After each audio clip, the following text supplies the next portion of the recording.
اردو افسانے ایک کاوش ہے اردو زبان کی بہترین تحریریں آپ تک پہنچانے کا۔ اگر آپ کو میرا یہ چینل پسند آئے تو اس کو سبسکرائب ضرور کر لیں تاکہ آپ کو آئندہ آنے والے ایپیسوڈز اور مزید ناولوں کے بارے میں معلوم ہو سکے۔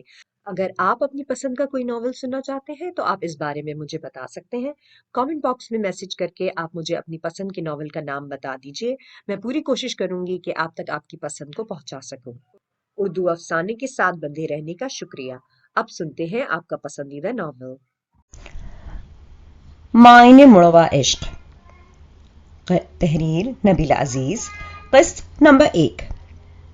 اس نے جوا کھیلا تھا، اور جوا ایک ایسا کھیل ہے جس کے کھلاڑی کو پسند نہیں ناپسند کیا جاتا ہے، ورنہ ہر کھیل کے کھلاڑی کو لوگ سر آنکھوں پر بٹھاتے ہیں، ان سے بات کر کے فخر محسوس کرتے ہیں، خوش ہوتے ہیں، مگر جوئے کے کھلاڑی کو جیسے صرف حرف عام میں جواری کہا جاتا ہے، لوگ پسند کرنا تو دور کی بات، دیکھنا بھی گوارا نہیں کرتے، بلکہ لوگ نفرت اور حقارت سے منہ پھیر لیتے ہیں۔ آخر کیوں؟ کیا وہ کھلاڑی نہیں؟ یا پھر جو وہ کھیلتا ہے وہ کھیل نہیں؟ ان سوالوں کے جواب یقیناً وہ بھی مانگتا اگر وہ اس کھیل کو کھیل کر خوش ہوتا۔ بات تو یہ تھی کہ وہ خود بھی یہ جوا کھیل کر خوش نہیں تھا، باوجود اس کے کہ وہ کامیاب ہوا تھا اور جوا جیت گیا تھا، مگر پھر بھی ہارا ہوا لگ رہا تھا۔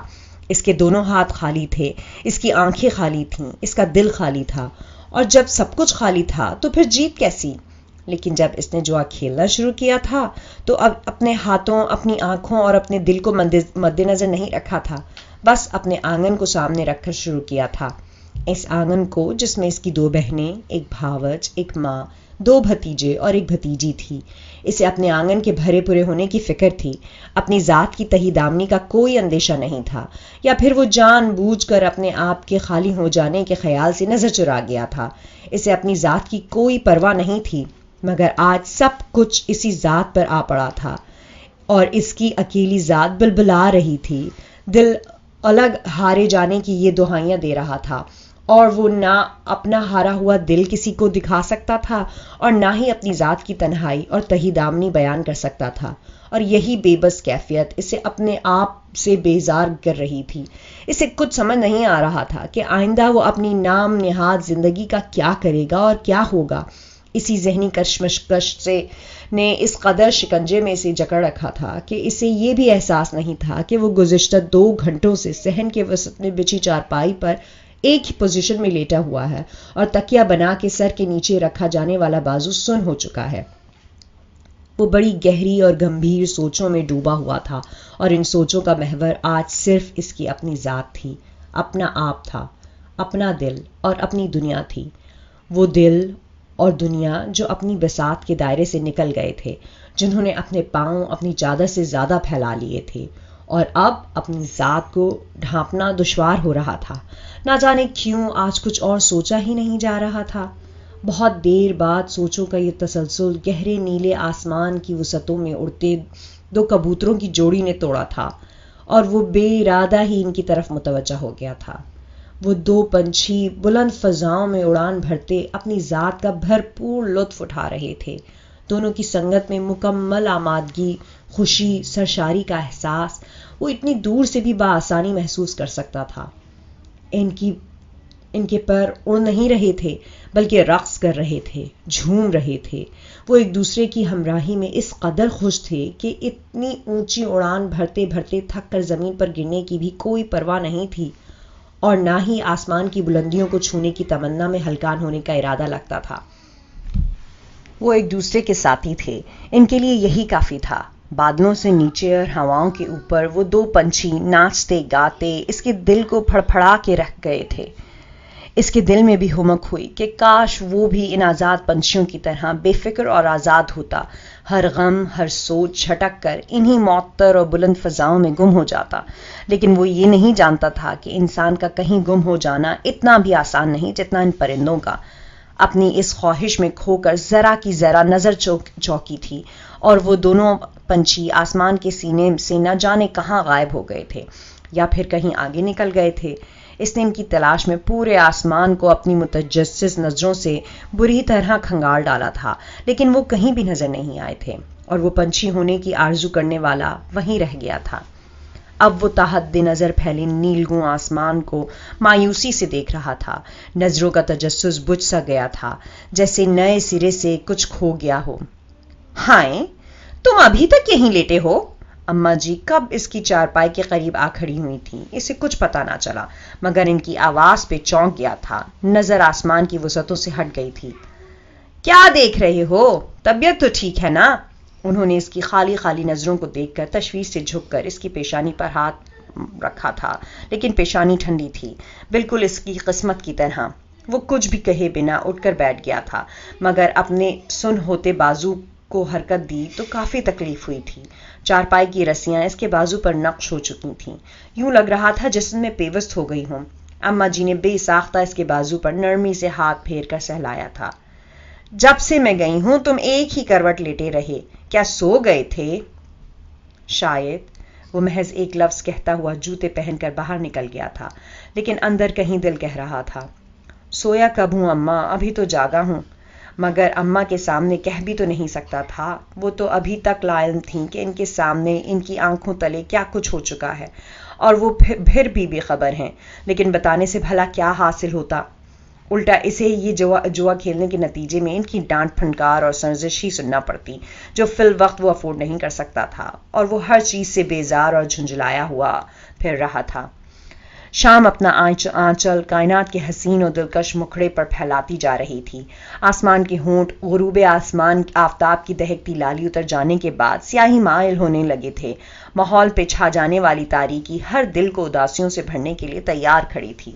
پرندوں کی اڑانیں دھیمی پڑ چکی تھیں، اور جانور تھکن کے احساس سے اپنی گردنیں خم کر چکے تھے. وہ ابھی گلی میں ہی تھا جب مسجد میں مؤذن نے اذان دینے کے لیے اسپیکر کو ہلکے سے انگلی کی ضرب سے بجایا تھا. یہ اسپیکر کی کارکردگی چیک کرنے کا انداز ہوتا تھا کہ وہ صحیح کام کر رہا ہے یا نہیں. پھر گاؤں کے پرسکوت ماحول میں اذان کی پکار گونجی تھی. وہ تو پہلے ہی مسجد جانے کے لیے گھر سے نکلا تھا. اب اس پکار پر قدموں میں تیزی آ گئی تھی. اس کے علاوہ بھی کئی مرد حضرات بھی گھروں سے نکل چکے تھے. نماز ادا کرنے کی ہمک میں ان کے قدموں کی چاپ گلیوں سے ہوتی ہوئی مسجد کی سمت بڑھ رہی تھی. السلام علیکم. مسجد کے دروازے پہ ہی اسے عارف مل گیا تھا. وعلیکم السلام. تم آج بھی یہیں ہو، شہر نہیں گئے؟ عارف فکر مندی سے پوچھ رہا تھا. دونوں کافی گہرے دوست تھے. گاؤں کے اسکول اور مدرسے سے لے کر کالج تک ساتھ ہی پڑھا تھا، اور دونوں ہی ایک دوسرے کا مزاج آشنا تھے. بھرجائی نے میکے جانا تھا، اس لیے مجھے روک لیا. صبح چلا جاؤں گا، چھٹی بھی ختم ہو چکی ہے. وہ عارف کو جواب دیتا جوتے اتار کر وضو کرنے کے لیے بنائی جانے والی جگہ پر آ بیٹھا تھا، جہاں اور بھی وضو کرنے والے مصروف تھے. عارف بھی اس کے برابر بیٹھا وضو کر رہا تھا. تھوڑی دیر بعد نماز ادا کرنے کے لیے تمام صفیں کھڑی ہو گئی تھیں. مسجد کے امام صاحب سب سے آگے کھڑے تھے. دعا کے بعد نماز کی نیت باندھ لی گئی تھی. مسجد کے احاطے میں سب کے منہ سے ایک ساتھ ادا ہونے والی اللہ اکبر کی آواز نے دن رات کی گردش اور بے سکون دلوں کو ایک دم سے پرسکون کر دیا تھا، یوں جیسے اللہ نے ہر ذی نفس پہ اپنی رحمت کا ہاتھ رکھ دیا ہوا ہو، اور ہر ایک کو انجانا سا قرار آ جائے. اس وقت سب کے سامنے اللہ کی پاک ذات تھی، اور اللہ کے سامنے اس کے بندے. صاحب، آپ کو میڈم بلا رہی ہیں. وہ ابھی سو کر اٹھا ہی تھا کہ میڈم کا پیغام رساں بھی پہنچ گیا تھا، اور اسے سخت بیزاری اور الجھن ہوئی تھی. میں شاور لے لوں، پھر آتا ہوں. اس نے اپنی کوفت کو ضبط کرتے ہوا آہستگی سے کہہ کر وارڈروب کھولا اور اپنے کپڑے نکالنے لگا. ملازم پیغام کا جواب لے کر وہاں سے جا چکا تھا. اس نے شاور لیا، کپڑے بدلے، بال سنوارے، اور اپنے آپ کو میڈم کے کسی نئے حکم کے لیے تیار کرتا اینیکسی کا احاطہ عبور کر کے بنگلے کے مرکزی حصے میں آ گیا تھا. یہ حصہ جنت کے ٹکڑے سے کم نہیں تھا. بے شک اینیکسی بھی بے حد لگژری تھی، لیکن اس مرکزی حصے کی ترتیب و تعمیر پر کروڑوں کی لاگت آ چکی تھی، اور اس بنگلے کو ڈیکوریٹ کرنے کے لیے ہر ملک سے قیمتی اور نادر اشیاء کا استعمال کیا گیا تھا. اس کے لان کو سجانے کے لیے انواع اقسام کے پھول پودوں سے آرائش کی گئی تھی، اور حقیقتاً یہ لان اس قدر خوبصورت تھا کہ پہلی مرتبہ اس گھر میں داخل ہونے والا چند ثانیے کے لیے مبہوت ہو کے رہ جاتا تھا، اور پلکیں جھپکنا بھول جاتا تھا، لیکن وہ جب پہلی بار یہاں آیا تھا تو مبہوت ہوا تھا اور نہ ہی آنکھیں پھیلا پھیلا کر اس کی خوبصورتی کا یقین کیا تھا، شاید اس لیے کہ وہ اس حقیقت کے یقین سے پہلے ہی مالا مال تھا۔ اسے گھر کے مکینوں سے مل کر ہی گھر کے در و دیوار کی مالیت کا اندازہ بآسانی ہو گیا تھا۔ وہ لان کی سیڑھیاں طے کرتا مضبوط چنوٹی لکڑی کے دروازے کو دھکیل کر چمکتی دمکتی راہداری میں داخل ہو گیا تھا۔ یہ راہداری بے حد مختصر تھی، البتہ مختصر سی راہداری سے آگے وسیع و عریض لگژری ڈرائنگ روم کی حدود شروع ہو جاتی تھیں، جس کو آرکیٹیکٹ کی مہارت نے بے وقت کئی حصوں کی شکل دے رکھی تھی، اور ہر حصے کی سجاوٹ ایک دوسرے سے قطعی مختلف تھی۔ کہیں سندھی کلچر کی جھلک تھی تو کہیں امریکن سٹائل کی چھپ نظر آ رہی تھی۔ ابھی وہ ڈرائنگ روم میں داخل ہوا ہی تھا کہ ملازمہ بھی نازل ہو گئی تھی۔ صاحب، میڈم نے آپ کو ڈائننگ روم میں بلایا ہے۔ ملازمہ کی اطلاع پر مجبوراً ڈائننگ روم کا رخ کرنا پڑا تھا۔ السلام علیکم۔ میڈم ناشتہ کرنے میں مصروف تھیں، اس کے سلام کا جواب دے کر اپنے مقابل والی کرسی کی سمت اشارہ کیا تھا۔ بیٹھو، آپ ناشتہ کر لیں، میں باہر آپ کا انتظار کر لیتا ہوں۔ ارے چھوڑو یہ تکلف، بیٹھو میرے ساتھ ناشتہ کرو، انہوں نے خفگی سے کہا اور دوبارہ ہاتھ کے اشارے سے بیٹھنے کو کہا تھا۔ تھینکس، میں ناشتہ کر چکا ہوں۔ میڈم کے اس التفات سے بچنے کے لیے اسے صبح صبح ہی جھوٹ بولنا پڑا تھا۔ اتنی جلدی؟ وہ حیران ہوئی۔ جی ابھی کر کے آیا ہوں، وہ کافی پرتکلف سے انداز میں بول رہا تھا۔ اچھا خیر چھوڑو، یہ بتاؤ کل رات تم اتنی دیر سے کیوں آئے تھے؟ گھر میں سب خیریت تھی نا؟ انداز اپنائیت سے لبریز تھا، بلکہ چھلکا پڑ رہا تھا۔ بس خیریت تھی، بے حد دو ٹوک جواب تھا۔ اب تو تمہارے سارے مسئلے حل ہو چکے ہیں، پھر اتنے اداس اور سنجیدہ سے کیوں ہو؟ خوش رہا کرو میری جان، خوشی تو خود ایک نعمت ہے، انہوں نے بڑے پیار سے کہا تھا اور وہ جل کر راکھ ہو گیا تھا۔ کتنی آسانی اور بے فکری سے وہ خوشی کا درس دے رہی تھیں، اور جواباً کافی دیر تک وہ خاموش ہی رہا تھا۔ تب میڈم کو اس کی چپ کا ذرا سا احساس ہوا۔ کیا بات ہے، کوئی پریشانی تو نہیں ہے؟ انہوں نے بغور اس کا چہرہ دیکھا تھا۔ نہیں۔ آفس کب جوائن کر رہے ہو؟ ابھی آفس کے لیے ہی نکلنے والا تھا۔ اوہ، میں نے تمہیں اسی لیے بلایا تھا کہ تمہیں بتا دوں کہ میں آج 10 بجے کی فلائٹ سے انگلینڈ جا رہی ہوں۔ یقیناً تمہیں معلوم تو ہوگا، دراصل میں چاہتی ہوں کہ تم آفس کے ساتھ ساتھ گھر کا دھیان بھی رکھو۔ بے شک سارا خطرہ ٹل چکا ہے، لیکن پھر بھی میرے دل کو دھڑکا سا لگا رہتا ہے۔ لیکن میڈم، اس نے کچھ کہنا چاہا تھا۔ ہاں جانتی ہوں، یہ سب اضافی ذمہ داریاں ہیں، تم اپنی ذمہ داری نبھا چکے ہو، لیکن پھر بھی تم اسے میری ریکویسٹ یا میری مجبوری سمجھ لو۔ اس کے لیے میں ہمیشہ تمہاری احسان مند رہوں گی۔ محض چند دن کی بات ہے، میری واپسی تک انتظار کرو، پھر سارے معاملات سیٹ ہو جائیں گے۔ اس کے سامنے بیٹھی میٹھی چھری میڈم کشور جہانیہ بات ہی کچھ اس انداز سے کرتی تھی کہ سامنے والا اختلاف کے باوجود ان کے لب و لہجے کے بھینٹ چڑھ جاتا تھا، اور کچھ کہنے کا ارادہ بس ارادہ ہی رہ جاتا تھا۔ وہ بھی اس وقت کچھ نہیں کہہ پایا تھا، حالانکہ بہت کچھ کہنے کی خواہش دل میں منہ زور ہوئی جا رہی تھی، مگر اب بول کر بھرم گنوانے کا کیا فائدہ تھا؟ جب اتنے کڑے دن گزار لیے تو یہ تو کچھ بھی نہیں ہے، محض تکلف کی آخری سانسیں گنی جا رہی تھیں۔ آپ کی واپسی کب تک ممکن ہوگی؟ اس نے میڈم کو اٹھتے دیکھا تو خود بھی کرسی دھکیل کے کھڑا ہو گیا تھا۔ تقریباً 2 ہفتے لگ جائیں گے، دعا کرو کہ ڈیلنگز کامیاب ہو جائیں۔ ان کی ملازمہ کا بیگ، موبائل، ٹکٹ اور پاسپورٹ وغیرہ ہاتھ میں لیے کھڑی تھی۔ انہوں نے ایئرپورٹ پہ کسی سے ملنا بھی تھا، اس لیے گھر سے جلدی نکل رہی تھیں۔ اوکے، اس دفعہ بھی ہمیشہ کی طرح تمام رسپانسبلٹیز تم پر ہیں، خیال رکھنا، اور اگر چاہو تو کچھ عرصے کے لیے NXC سے یہاں شفٹ ہو جاؤ، دیکھ بھال میں آسانی رہے گی، اور otherwise as you wish, and good bye. Bye darling. وہ پاس سے گزرتے ہوئے ہلکا سا مسکرا کر اس کا گال چھو کر چلی گئی تھیں، اور وہ غصے اور بے بسی سے بپھر گیا تھا۔ اس نے بہت زور کی ٹھوکر ڈائننگ چیئر کو دے ماری تھی۔ رسپانسبلٹی، اس کا دل چاہ رہا تھا اس گھر کو کھڑے کھڑے تہس نہس کر کے رکھ دے، ہر چیز توڑ پھوڑ ڈالے، لیکن ایسا ممکن کہاں تھا بھلا؟ یہ گھر آخر میڈم کشور جہانیہ کا گھر تھا، اور وہ میڈم کشور جہانیہ کا غلام۔ کچھ ایسا ویسا تو وہ پہلے نہیں کر سکتا تھا۔ جب اس پر قربتوں کی ذمہ داری تھی. اب تو پھر بھی تکلفات کی دیواریں سر بلند کھڑی تھیں اور اس کے ہاتھ بالکل خالی تھے. سارے کارڈز ہاتھوں سے پھینک چکا تھا اور کھیل کا دورانیہ بھی ختم ہو چکا تھا اور فیصلے کے اختیارات میڈم کشور جہانیہ کے پاس تھے. چاہے جوئر کو کنگ بنا دیتی، چاہے کوئین کو کنیز، یہ سب ان کی مرضی تھی.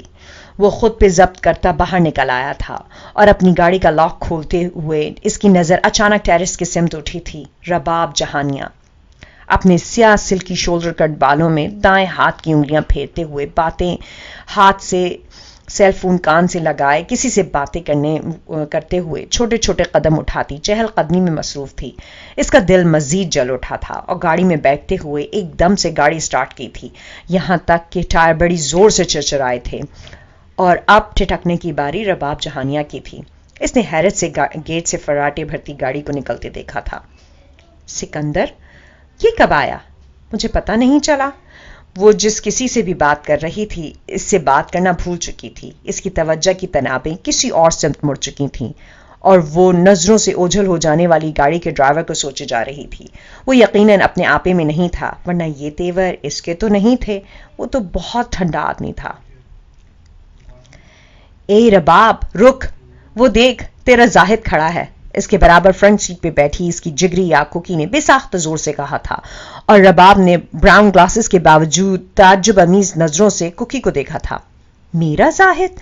نگاہوں کے ساتھ ساتھ لب بھی سوالیہ ہو گئے تھے. ہاں تمہارا زاہد. گاڑی ذرا بیک کرو پھر دیکھو تمہارا زاہد کون ہے. کوکی کے عجیب و غریب انداز اور زومانی بات سے وہ الجھ گئی تھی اور گاڑی کو ریورس کیا تھا. اور جب اس کی بلیک چمچماتی سیلون پیچھے سے رکھتی ہوئی سلور کلر گاڑی کے برابر آ رکی تو ماتھے پہ نمودار ہونے والی شکلیں بکھر کر ہموار ہو گئی تھی.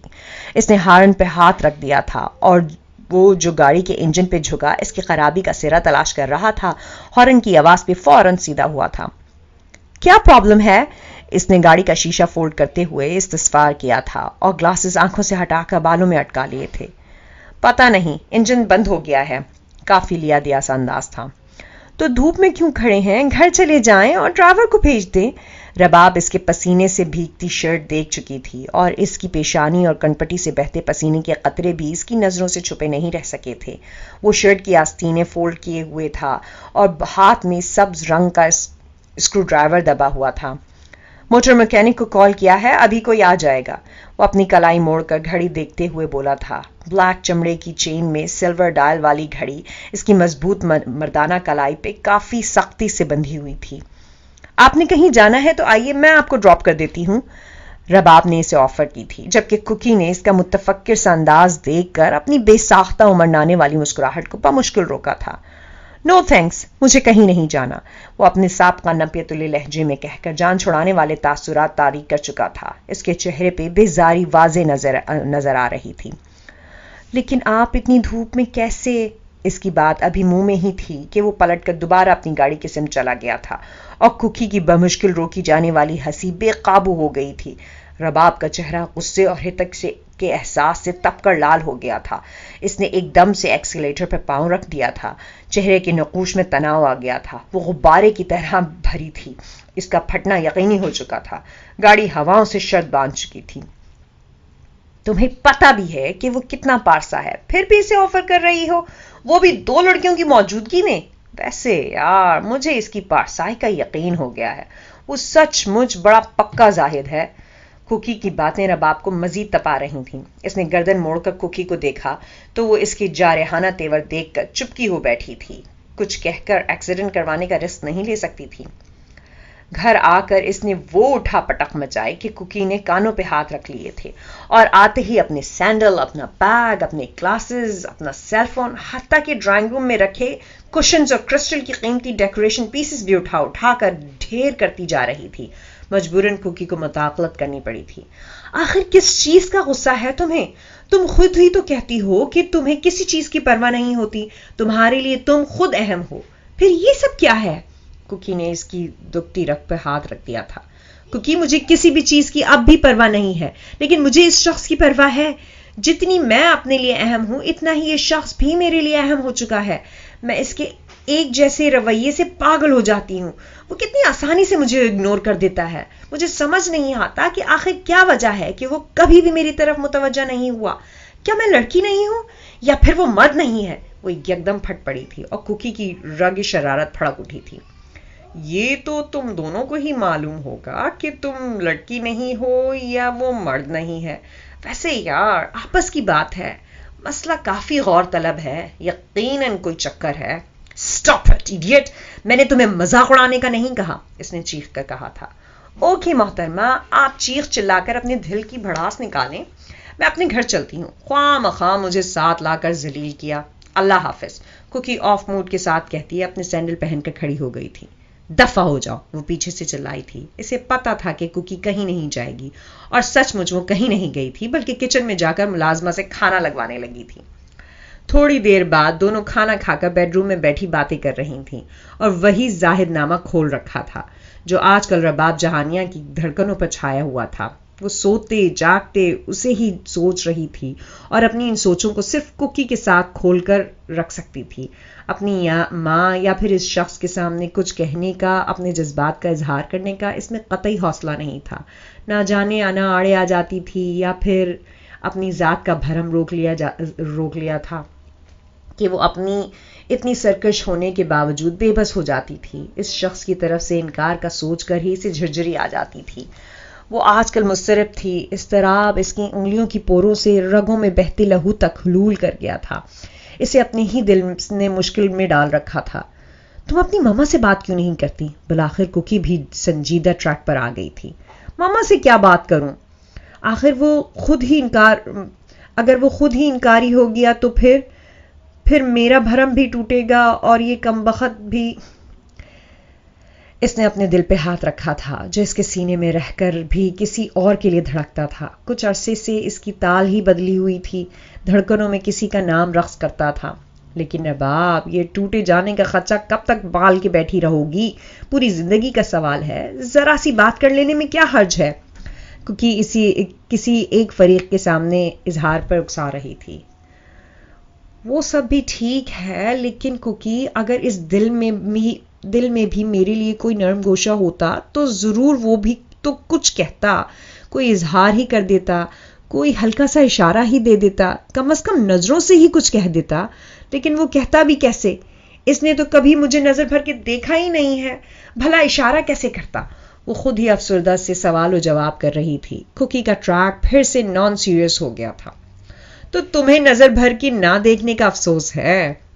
ہاں کوکی، افسوس ہوتا ہے، وہ بھی اس شخص کے نہ دیکھنے کا جس کے سوا ہمیں کچھ دکھائی ہی نہیں دیتا، جس کے سوا ہم کسی اور کو دیکھنا اپنی نظروں کا ضیاع سمجھتے ہیں، اور جس کو دیکھنے کے لیے ہماری سیدھی سادی نظریں بار بار بھٹک جاتی ہیں. میں بیٹھے بیٹھے اسے نہ جانے کتنی بار دیکھ لیتی ہوں. اس کے چہرے کا ایک ایک نقش میرے دل پہ نقش ہو چکا ہے. اس کے بازو پہ لگے سٹچز کے نشان مجھے ازبر ہیں. اس کی ہر حرکت سے واقف ہوں، اور ایسے میں جب وہ مجھے ہی دیکھنے سے گریز کرتا ہے تو بڑی تکلیف ہوتی ہے. مگر میں چاہتی ہوں وہ بھی مجھے میری طرح ہی بے قرار نظروں سے دیکھے اور مجھے دیکھ کر اسے قرار آ جائے. اس کا سکون میری ذات سے وابستہ ہو. سانس میں لوں اور جیے وہ. کہتے کہتے لباب کا لہجہ جذبات کے گداز سے معمور ہو گیا تھا. کیونکہ اس کی شدت کی گہرائی کی جھلک دیکھ چکی تھی جب ہی ہلکا سا کنکر پھینکا تھا.